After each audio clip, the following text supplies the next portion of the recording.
Welcome back to the Data Guy Show. I'm Nazz, still recovering from last week's deep dive into open source data governance frameworks.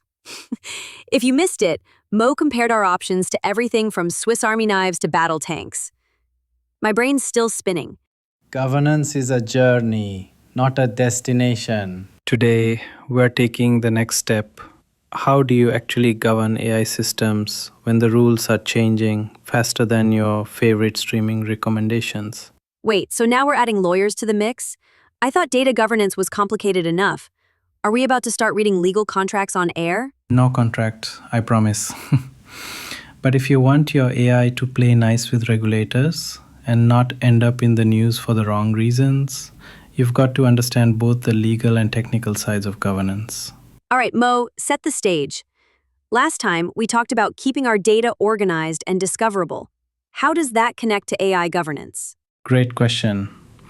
Think of data governance as the foundation. If your data is a mess, your AI will be too. But AI governance goes further. It's about making sure your models are fair, transparent, and compliant with laws like the EU AI Act or the NIST AI Risk Management Framework. So it's not just about having good data. It's about proving your AI isn't secretly biased or breaking the law? Exactly. And that's where things get tricky. Legal frameworks set the rules, but technical frameworks help you actually follow them. For example, the EU AI Act requires you to document how your model makes decisions, monitor for bias, and keep an audit trail. Sounds like a lot of paperwork. Is anyone actually doing this, or is it just buzzword bingo? Oh, it's real.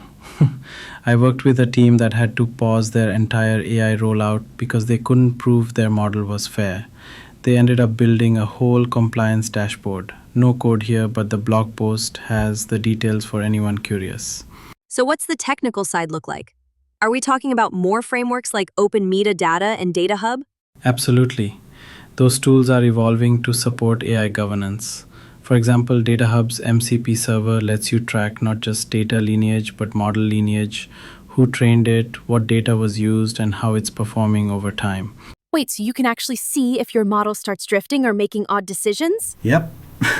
And with open metadata, you can tag datasets as approved for AI use, flagging anything that doesn't meet compliance standards. It's like having a bouncer at the club. If your data is not on the list, your model can't use it. I love that analogy. But what about the lawyers? How do you get them to trust what the engineers are building? That's the million-dollar question. The best teams I've seen bring legal and technical folks together early. They use shared dashboards, automated reports, and regular audits to keep everyone on the same page. It's not always smooth, sometimes it's more like a tug of war, but it works. Any stories where things didn't go as planned? Definitely. One company thought they were compliant until an external audit found their model was using outdated, biased data. They had to retrain everything and rebuild their documentation from scratch. The lesson? Don't wait for the audit.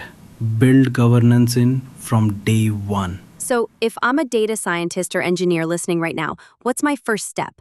Start by mapping out your data and models. Use tools like Open Metadata to document everything, set up automated monitoring for bias and drift, and make sure you can generate audit reports on demand. And talk to your legal team. They're not as scary as they sound.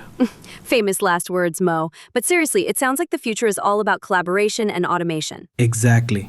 The best AI governance is invisible.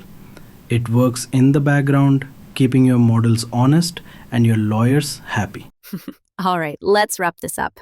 Mo, what are the 3 things everyone should remember about AI governance? First, legal and technical frameworks go hand in hand.